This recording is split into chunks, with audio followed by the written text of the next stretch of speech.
friends, welcome to the Tuesday night lesson. This week we are working on the 1935 hit Lulu's Back in Town. If you haven't had a chance yet, hop on over to my website, go grab the chord chart so y'all know where to put your fingers. This is a fun little ragtime stride piano number that Fats Waller popularized the same year they came out in 1935 after it was in a movie. And we're going to do our own little version here. You might know this song from The Muppet Show when it came back around in the 80s or so. A lot of people know it from there. So there's only 7 chords in this song. It's a pretty simple tune, but the changes go by really fast. So I'm going to show you a couple tips on getting around these chords quickly and effectively. And the main thing that we're going to be working on this week is just efficiency of motion in fretting our chords, which means if we can leave a finger where it needs to be and not anywhere else and use a common tone, we're going to leave it right there. So we're going to dive right in. We are in the key of C. So we're going to be starting out on our C major chord, which I'm sure you know. It's the 3rd fret of your A string right here. That's it. There's your C major. Now make sure, as I was just talking about, we're going to use our 3rd finger for this, and you're going to see why over the next 4 chords as to why we need to use our 3rd finger for this. So you can see on the chart, when there's 2 chords per bar, we're going to have 2 beats per chord. So it's going to be 2 strums. 2 on that C. Now we're going to a C diminished chord, which sounds a little scary, but it's not so bad. So here's your C major chord, right?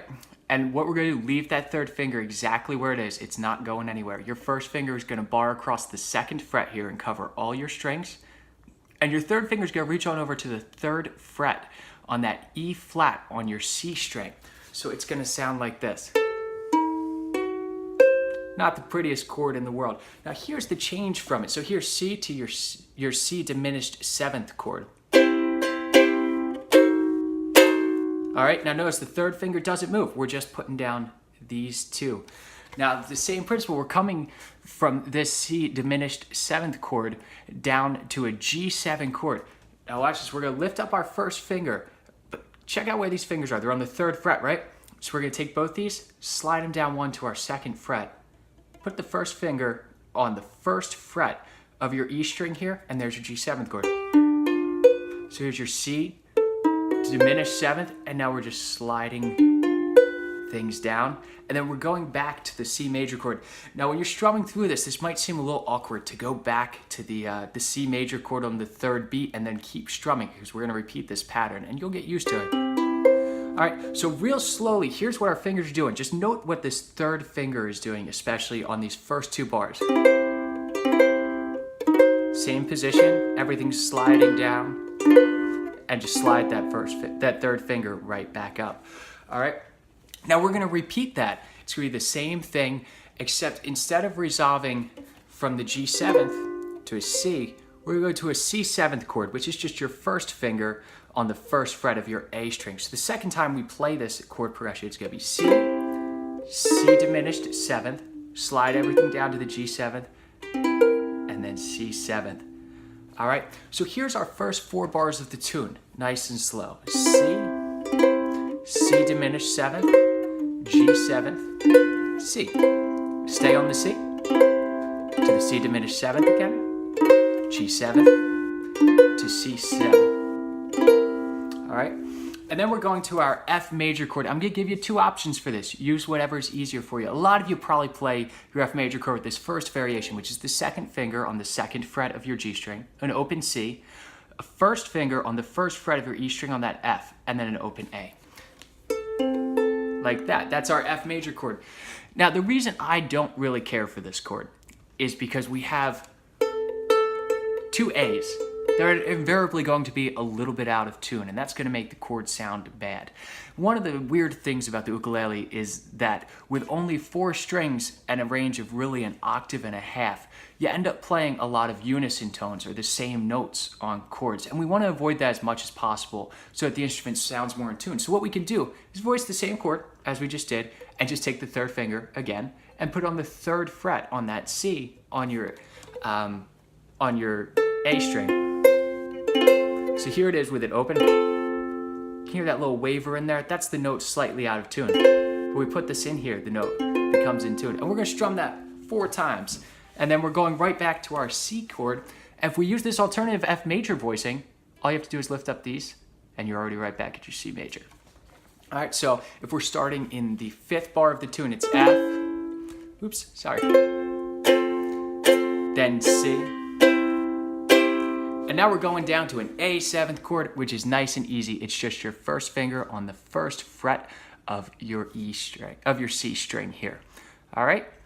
And then we're gonna go up to a D 7th chord, which is going to be almost identical to your C diminished 7th that we did earlier. It's gonna be a bar on the 2nd fret, and our 3rd finger, again, note that 3rd finger on the 3rd fret of your A string. And then we're sliding right back down to our G 7th chord. All right, so that's the entire A section of the tune, and we're gonna repeat all of that. And then we have a B section, and we're gonna come right back to this section. So here's the A section, which is gonna come about 3 times during the song. So this is 3/4 of the entire tune. If you have this, you're almost there. Real slowly, so it's C, C diminished 7th, G 7th, C. Stay on the C, C diminished 7th, G 7th, now C 7th, to F, C, A 7th, D 7th, G 7th, C. All right, now you'll note on the sheet that there's 2 endings here. So the first time when we're repeating back to the beginning, we'll go to our G 7th chord, which we already know. And the second time, we'll go to our C 7th chord, which we already know. So on to the B section, these are all chords that we've gone over. So I'm gonna go through this really quickly and just play it for you. So you're starting on your F for 4 beats, and then you're doing C to C 7th, back to F. Just repeat that again. From C to C 7th. Now here comes the different one. So it's F for 4 beats, C for 2, now A 7th to the D 7th chord, to G 7. All right, that's our entire B section. And then we get back to the A section, which we've already learned. So I'm gonna go through the entire tune now very slowly, calling out the names of the chords for you so you can practice along. If you've missed any part of this, just shoot me a message and I'll send you over the video. We'll have it back up on YouTube in just a couple of hours so that you can go over it. If you have any questions, let me know. So here's the whole tune. I'm gonna sing it for you real slowly. I'm gonna get my old tuxedo pressed, sew a button on my vest. Well, tonight, now I'll look my best. The Lulus back in town. We'll make $1 somewhere. Gonna shine my shoes and slick my hair. Get me a boutonniere, 'cause Lulu's back in town. To the bridge, you can tell all my pets, all my Harlem coquettes. It's a Cole Porter reference. Mr. Otis, where he regrets that he's not around. Tell the mailman not to call, so I won't be back until the fall. Then again, I might not be back at all, 'cause Lulu's back in town. And that's Lulu's back in town. I hope y'all had fun, and we'll see you same time, same place next Tuesday.